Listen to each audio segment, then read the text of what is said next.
And with that, I will hand it over and mute myself. Thanks, Sharon. Thank you. So I'm going to share my screen. Let's see. Share. Do you see our title slide? Okay, thanks. So yes, thank you. We're really glad that the INRC allowed us to be here today. My name is Brandi. I use pronouns she, her. Um, and I'm here with my friend Katherine. And if you are like either of us, um, the pandemic may have left you feeling a bit disconnected and distant from your fellow community members and community services and resources. So there are two things that you may be wishing to know. How do we get back to engaging our neighborhoods in a safe way? And how can we make sure that those services and events and resources, etc., are accessible to everyone in our community? So, Katherine and I will be taking a stab at answering those questions. And like Sharon said, we are two members of a team called Vice, and Vice stands for Virtual Innovative Community Engagement. Uh, Vice was an output of the Public Allies AmeriCorps program of our class was 2020.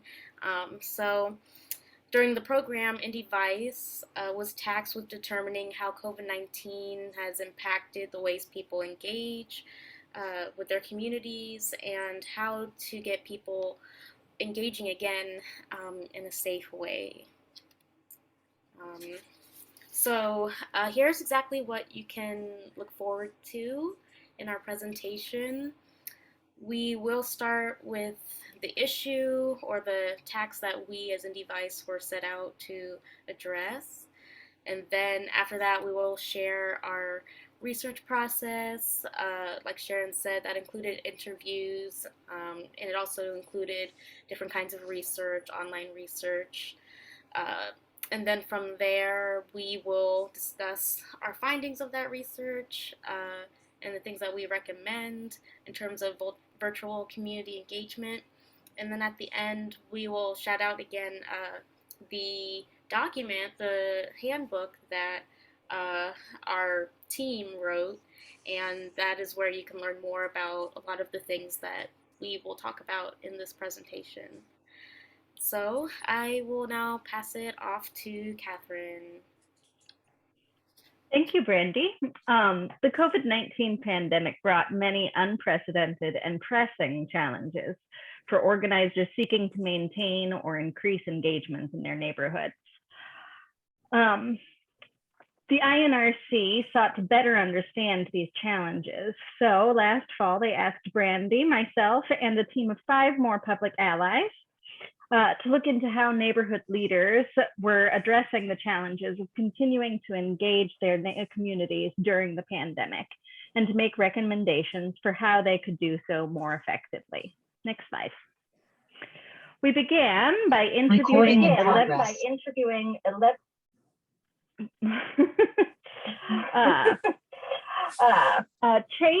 okay, thank you. We began by interviewing 11 leaders from 5 Indianapolis neighborhoods about issues facing them during the pandemic and how they were addressing them.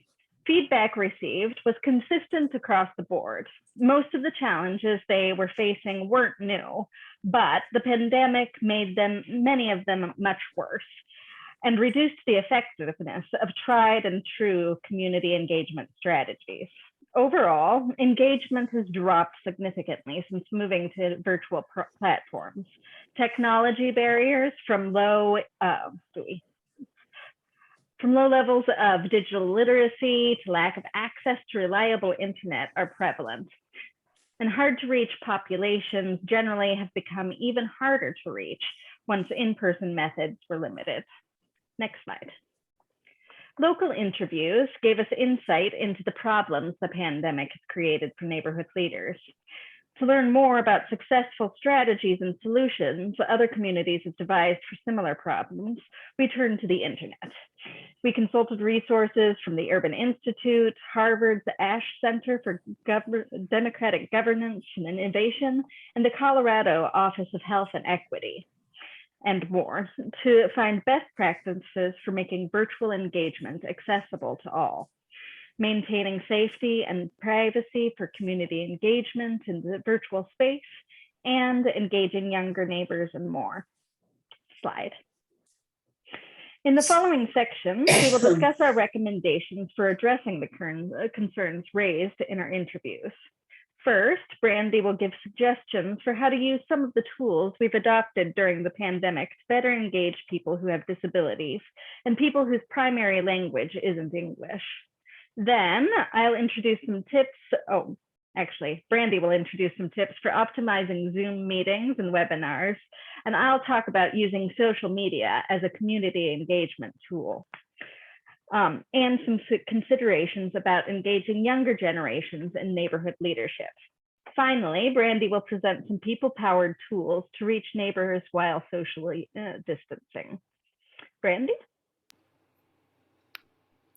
All right, so COVID-19 has taken a toll on marginalized communities in greater numbers than most due to socioeconomic and environmental oppressions that we already had to deal with. So if you are Black, Indigenous, person of color, and your immigrant neighbors, if we have already been facing structural and social barriers to engaging with you before the pandemic, our trust in community leaders to reconnect us might not be very strong. So those seeking to recharge their community engagement must make a particular effort to develop a relationship with the most marginalized community members. And that is a relationship that is built on trust and genuine care for each other's well-being. We recommend turning to already established and trusted networks for help. That may include faith-based leaders, grassroots organizations, social service providers, basically whoever has already been connecting your neighbors with support, information, and guidance. Many times these communities are already doing the work, so consider supporting their efforts before embarking on a new service of your own design. And be creative when putting out information. Communities vary in communication preferences, so make sure to know what best works for the neighbors you're trying to reach or your target audience. Use a variety of platforms like Facebook Live, radio, WhatsApp, mail, email, I could go on. And instead of imposing what you prefer, meet them where they are. Find out if any of the people that you're trying to reach would benefit from language translations. Even though copying a Google Translate result verbatim is bound to have some awkward or incorrect translations, it's typically better than no translations at all. Remember, aim to build trust. Working with marginalized communities is impossible without prioritizing their agency in the planning and decision-making process. Again, racial and xenophobic systems of oppression have plagued communities of color and immigrant communities long before the pandemic. It can be discouraging when your initial attempts to re-engage community members aren't successful. But sometimes those are opportunities to try a different, more creative approach.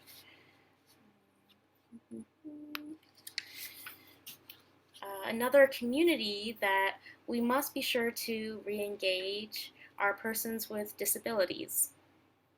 And so when conducting virtual meetings, it is necessary to ensure equitable access for residents who have vision or hearing impairments.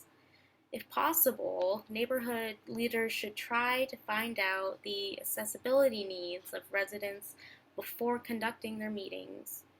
If residents need help accessing community events or meetings, find local agencies or organizations that can help make the session equitable. Focus on creating perceivable information that is available in multiple formats to suit users' accessibility needs.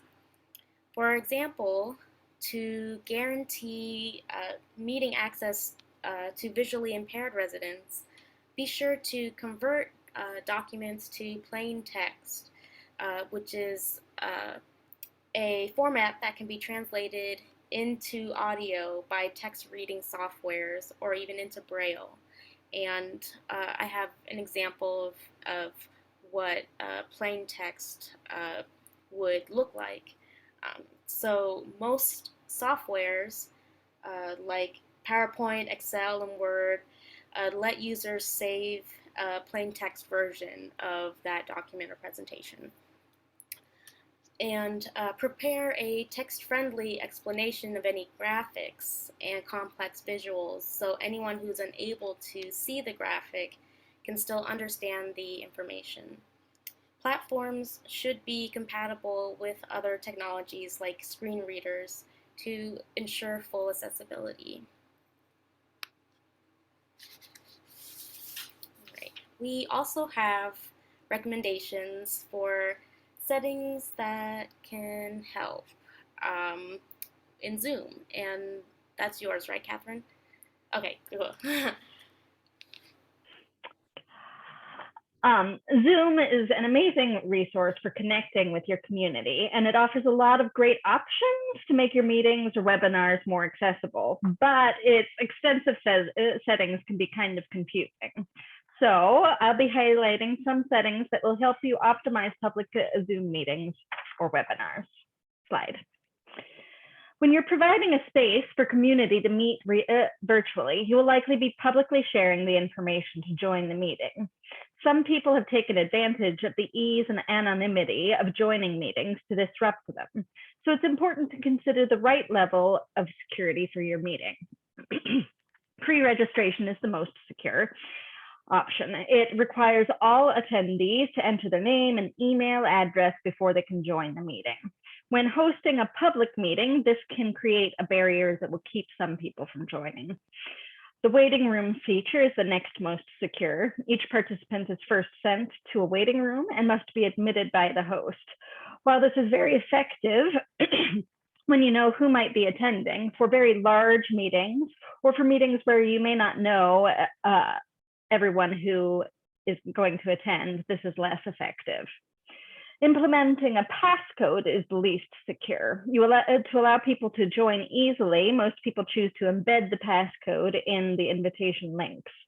And if you're hosting a public meeting, this option will enable the largest number of people to join. But if the link is widely shared, you may end up with some troublemakers. So we also have some suggestions for how to handle Zoom bombing, or when your Zoom meeting is disrupted by troublemakers. Slide. Before your meeting, ensure you're set up for success by using the following settings. Make sure the allow remove participants to rejoin option is turned off. This ensures that once you remove someone from a meeting, they can't just join back in. To keep people from sharing inappropriate content from their computers and from writing inappropriate things on a shared screen, you can set screen sharing to host only and the annotation to only the user who is sharing can annotate. The request permission to unmute setting prevents someone from unmuting themselves without permission from the host or co-host. Once the permission is given, it will allow them to unmute whenever they want throughout the meeting and any subsequent meetings if they're on the same account. This is a good way to keep anonymous troublemakers from coming off mute and making offensive comments. The host of the meeting can use the key command Alt-M to mute everyone but themselves. And hosts and co-hosts can remove people from meetings by clicking on the 3 dots next to their name in the participants menu. It's a good practice to have a host other than the presenter who is in charge of managing participants and chats. Brandi will now give some suggestions for managing communication in a Zoom meeting. All right, so one thing that we suggest is encouraging your attendees to use the chat function to provide feedback and input without having to unmute, mute, and unmute, and or possibly talk over one another. But for public meetings, where the host can't see one attendee's direct chat to another attendee, it may be safer to turn off the one-to-one chat function in the settings for those cases. And then another recommendation we have is to provide create polls for during and after the meetings. We think that using polls in your presentation can break up the monotony of a Zoom call, and we have instructions on how to set up a poll in the handbook that we'll talk about. And anyone who has been in the same room as other people knows that there are nonverbal ways that humans talk to each other or give feedback to each other. And so virtual meetings obviously provide some barriers to that, and the engineers of Zoom have thought of that. And so they built in these reaction emojis to give attendees a nonverbal option to communicate. And so we talk about where to find those reaction pictures, emojis in our handbook as well. So though there are many limitations to Zoom meetings, it's also possible to increase access to marginalized populations by using some lesser known Zoom features. So Zoom has an auto captioning program that allows you to have live subtitles during a meeting. Zoom's auto captioning is pretty accurate, and it's available for several common languages. You can also enable a setting that will allow the host to assign someone to manually type captions. Captions can be saved to create a rough transcript of the meeting or webinar afterwards. Zoom also has features that allow the host to assign interpreters. So sign language interpreters can be pinned, their screen can be pinned to the screen that everyone sees, or by those who need, just those who need the interpretation. And for spoken language interpreters, there's a setting to allow participants to choose an alternate audio stream so they are hearing the language that they understand.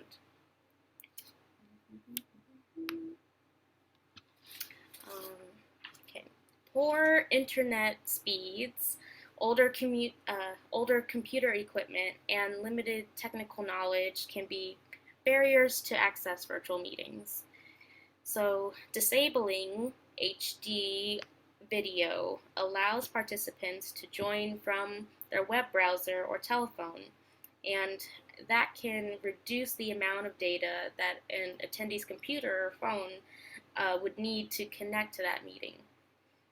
Participants joining from a browser or telephone won't have access to all of the meeting's special features, but they should still be able to hear everything from the meeting, and they can avoid having to download the Zoom app.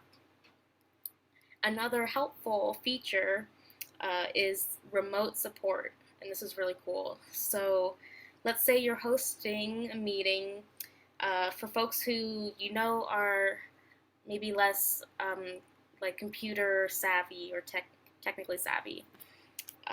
So using the remote support feature, you can ask permission for a given attendee to let you remotely control their computer or their screen, so that you can directly troubleshoot whatever the technical issue is.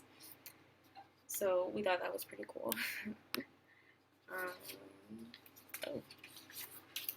Okay, so on paid Zoom plans, because there are free Zoom plans and paid Zoom plans, on the paid plans, there's a setting that can allow you to stream your meeting or webinar on Facebook or YouTube Live.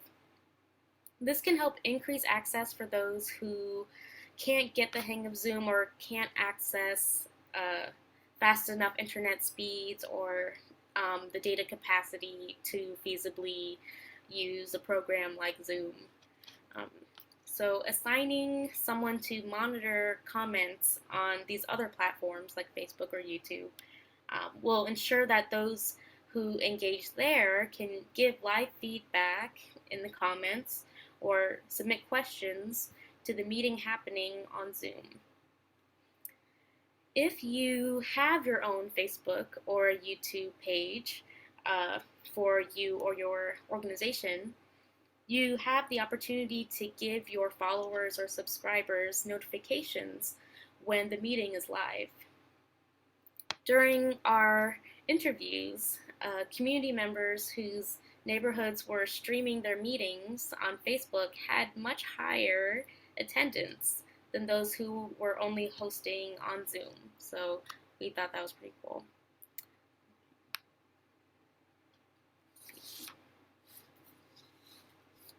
As you can see from these graphs, most adults are on Facebook and YouTube. So it's a good idea for your organizations to practice the old community engagement adage of meet people where they're at by engaging a presence on both Facebook and YouTube. Next slide, please. Every neighborhood association or organization should have a Facebook page. Unlike neighborhood groups that are often overrun with discussions about cleaning up dog poop and the ever popular trivia game, gunshots or fireworks, Facebook pages allow you to control tone and content by establishing who can post to the page and assigning roles to different people to manage your organization's online presence.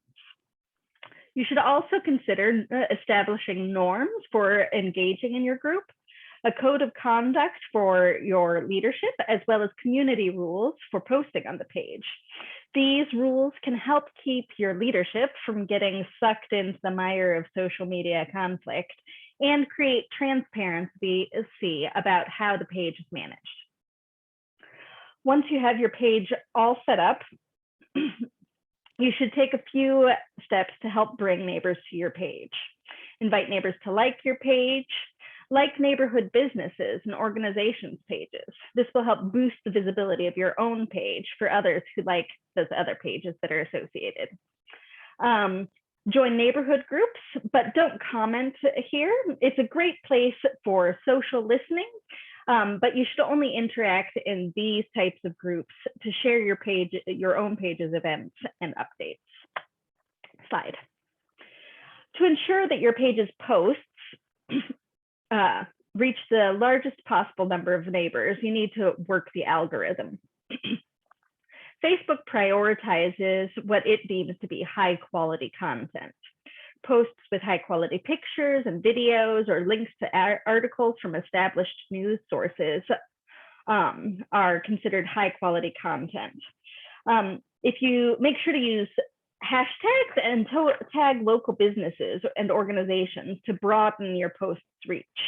Establish your page as a trusted source of information by posting regularly. If I visit a page and they haven't posted anything since last year's spring cleanup. I'm not going to trust that anything on the page is up to date. I'd recommend posting at least once a week, but not more than once a day. You don't have to create all of these posts yourself, though. You can share events and posts from other neighborhood businesses or organizations to make your page a centralized hub of what's happening in your neighborhood. And finally, boost your posts by interacting with them. Whenever your page posts, make sure all the neighborhood leaders either like, share, comment, or reply to the post. Next slide. You can use targeted audiences on Facebook and unlisted videos on YouTube to allow access to meeting recordings while also protecting the privacy of those who attend your virtual meetings.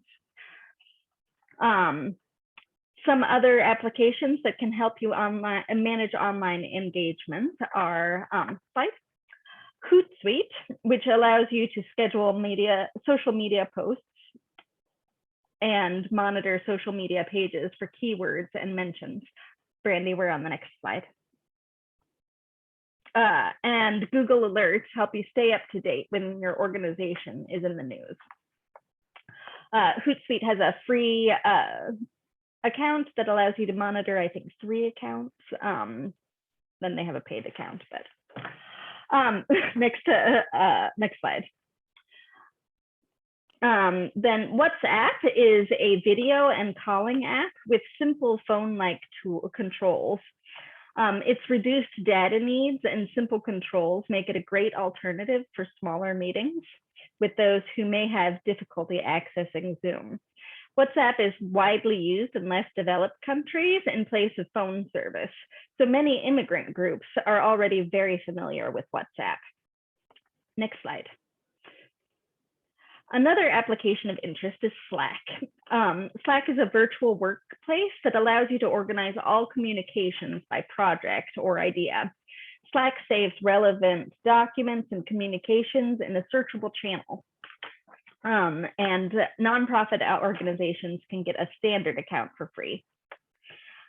This application has been used to great effect for helping organize mutual aid efforts, such as a method for socially distant supportive neighbors that Brandi will cover in a bit. Next slide. You may be wondering how you're going to learn all of these new technologies, but here's the great news. You don't have to. I guarantee there are people in your neighborhood who already have these skills and want to get involved, but they will likely be unengaged by the stereotypical neighborhood meeting dominated by a preset agenda and Robert's rules. Your younger neighbors bring different assets like technology, know-how, and preferences to community engagement than older generations did. Millennials are very much want to be involved in the decision making. Generally, they don't have much buy-in if they had no say in what they're doing. And our millennials are also highly motivated by the impact and connection that they get from engaging in their communities. Gen Z are highly entrepreneurial. They will really want to take ownership of their projects and run with them themselves. They're very comfortable with working independently, and they're also highly motivated by to get involved with their neighborhood in order to develop social capital, because they understand that that's what's going to help them get ahead in life. But not every tool to help us connect during the pandemic relies on new technology. Brandi will illustrate how some old school people-powered social networking techniques can be of use during social distancing. Absolutely. So, you don't always need computer-based technology to stay connected, of course, when in-person meetings are not a possibility. There is a way you can communicate a message in a more analog way that we found in our research, and that is this help OK method. that you see on the slide. So a person by the name of Sergio Zamora shared this idea on the internet for folks to implement in their own neighborhoods. The concept is for residents to display a sign. It can just really be a piece of paper, like a piece of printer paper, in an easily visible window. And that sign would display in bold, very clearly, the words okay or help. Designated volunteers, predetermined volunteers, will walk or run or drive up and down the neighborhood to look for anyone who has displayed the sign help, and then ideally underneath it a phone number that the volunteer could call to speak directly with the person in need while maintaining a safe physical distance from that person. And to implement this system in your neighborhood, first establish your communication hub, like a Facebook group or a Slack channel if you don't have one already. Then identify 2 to 5 volunteers, depending how big the area is, in your neighborhood that will walk the block daily looking for help signs.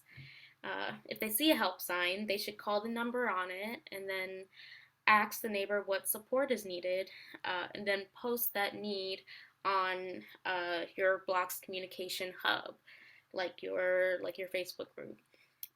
Once posted, different neighbors can coordinate to work on the task at hand, either in a mutual aid style fashion, handling it themselves, or just connecting them with another third party who can provide the service that they need.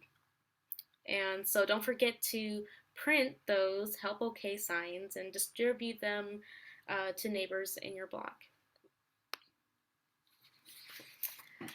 And when seeking an effective form of communication that is accessible, it's hard to find something more reliable than a phone tree. So a phone tree consists of a group of people that are ready to personally connect individuals to that are ready to personally contact individual neighbors to spread a consistent message using a preset structure. So to start this off, you compile a list of phone numbers of the people that you are looking to reach out to.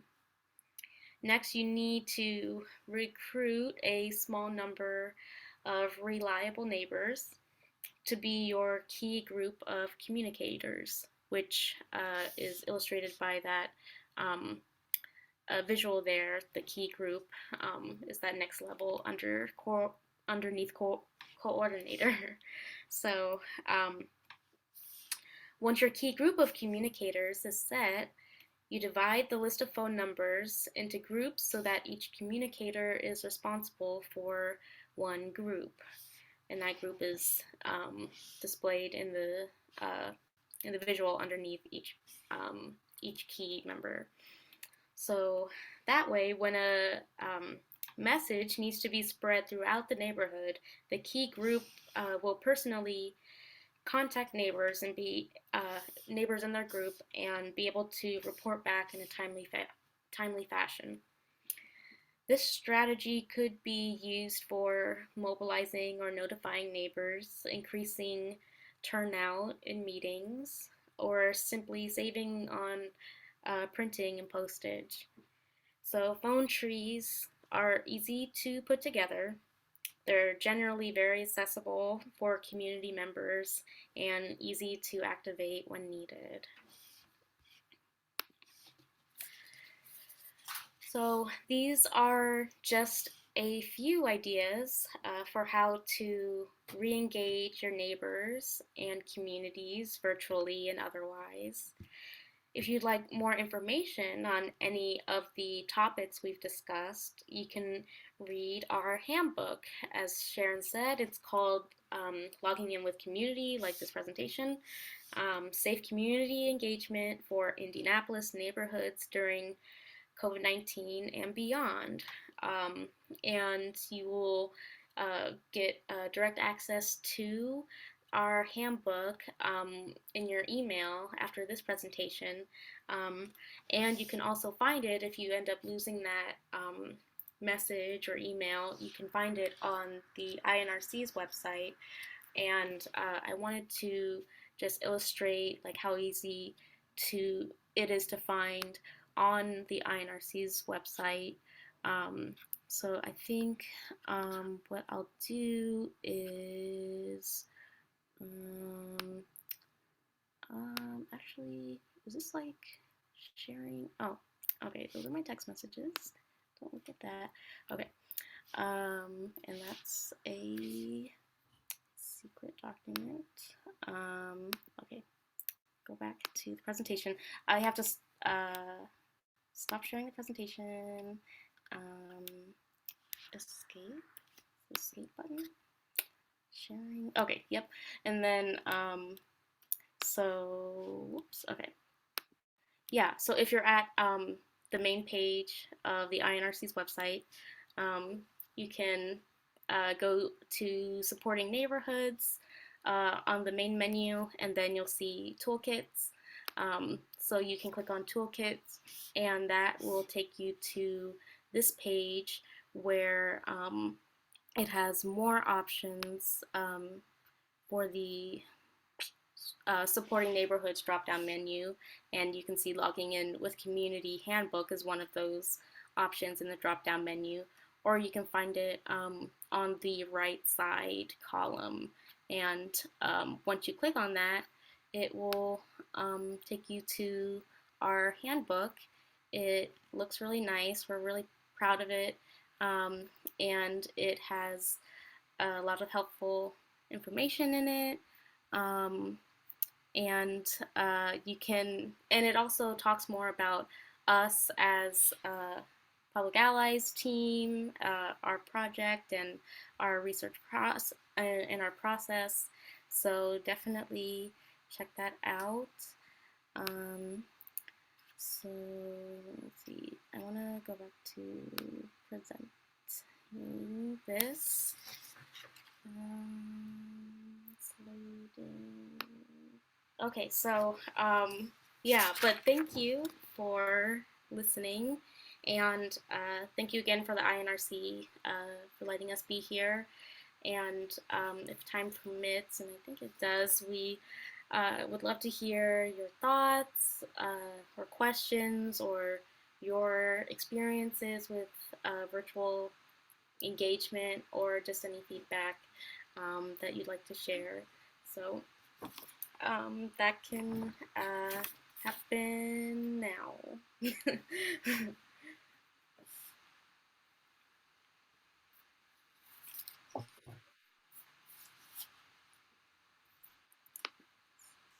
Hi, this is Julia. Can you hear me?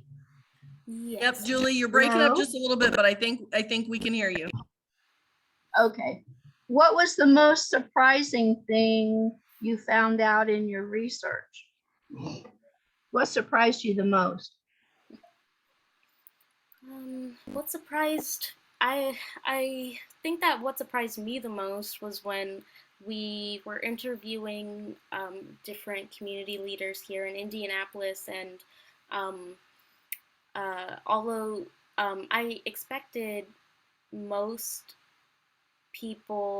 neighborhood organizations to be experiencing lower turnouts for their meetings when they switched over to being virtual.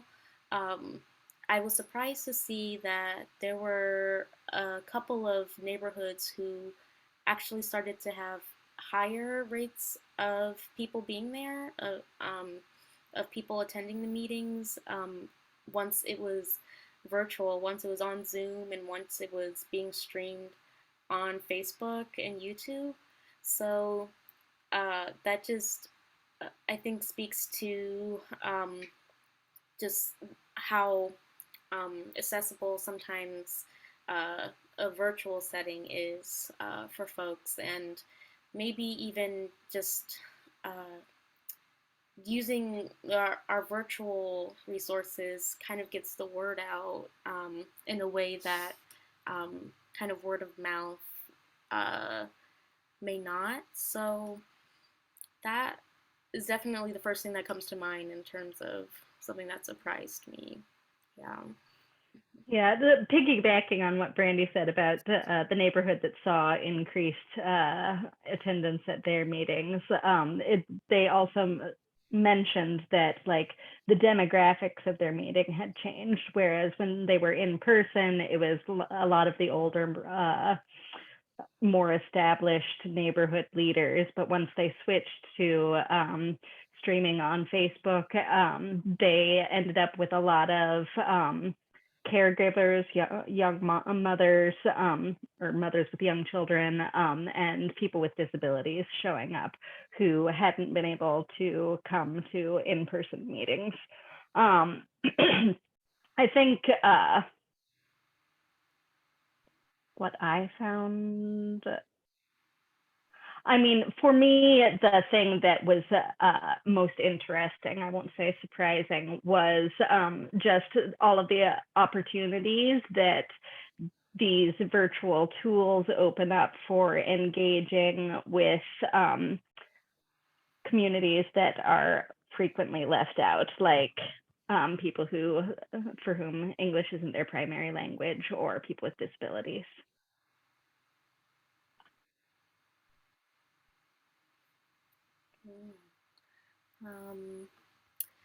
I'm reading this comment about the find out what's going on with the Near East Side Quality of Life action teams at the Near East Side Fall Summit on November 4th. That's interesting. Nice, at the John Bonner Neighborhood Center. Awesome. No registration required. Maybe.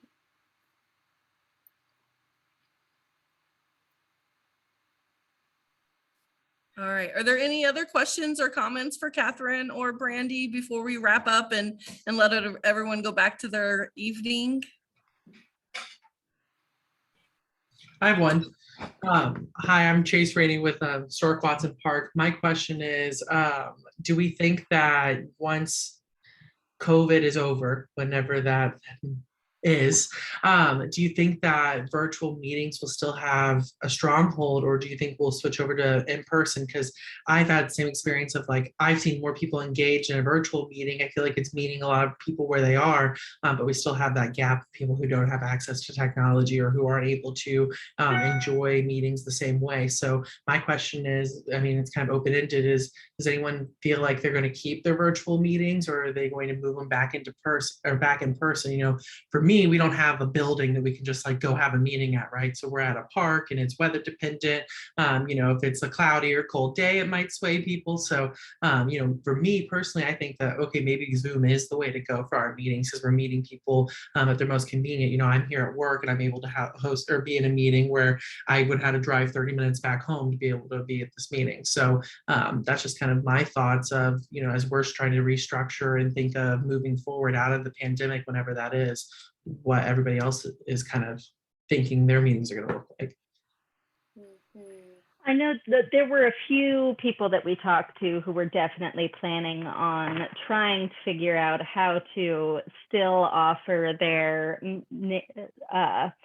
neighborhood meetings virtually after the pandemic is over and they hopefully can get together in person. So like looking at, okay, how can we set up our in-person meetings so that people can log in virtually as well? Because I know from experience, it's not as easy as just like opening up a Zoom call in your meeting. You really need like extra technology and things, somebody handling that. And so that's a whole other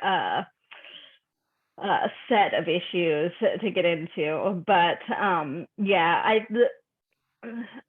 I know many of the people that we talked to had that in mind, like, okay, these are tools that maybe we're not too happy about being stuck with them as the only option, but it's kind of exciting to think about what we can do with them in addition to all of the things that we love to do, getting together with one another. Yeah, and especially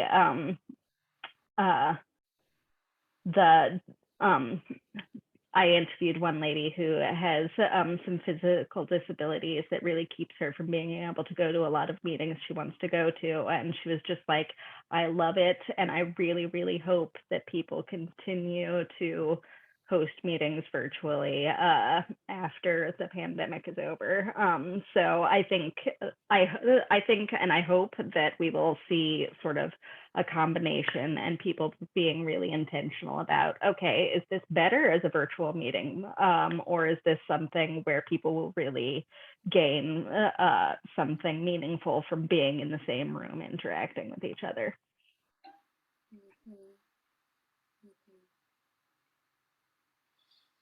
I think that part of me wants to see like this same level of virtual opportunities after the pandemic, but then the other part of me doesn't want to see that.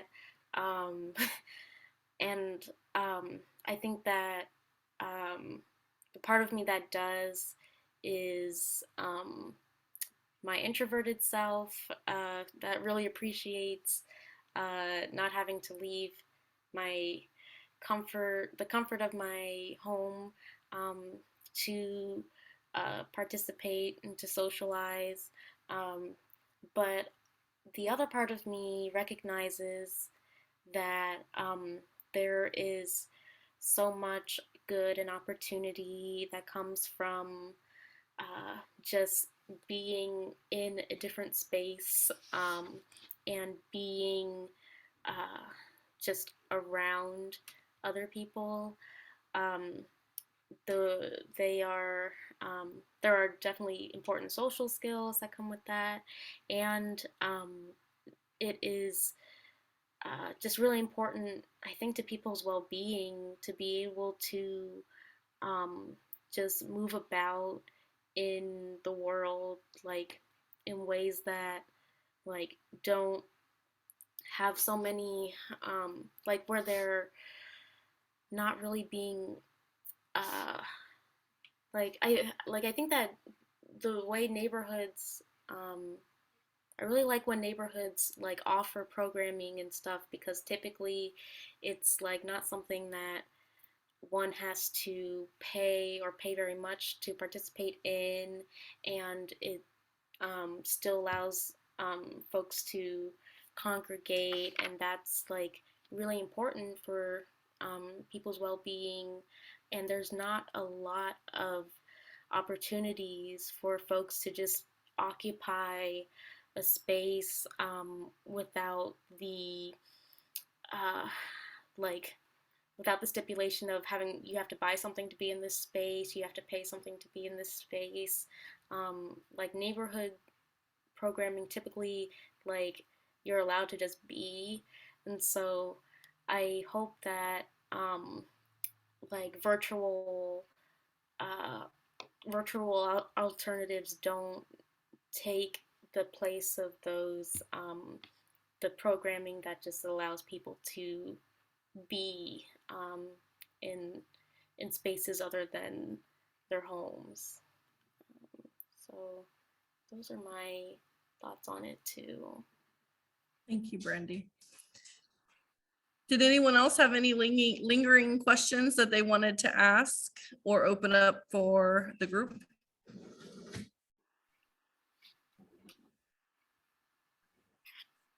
Perfect. I'm going to stop the recording.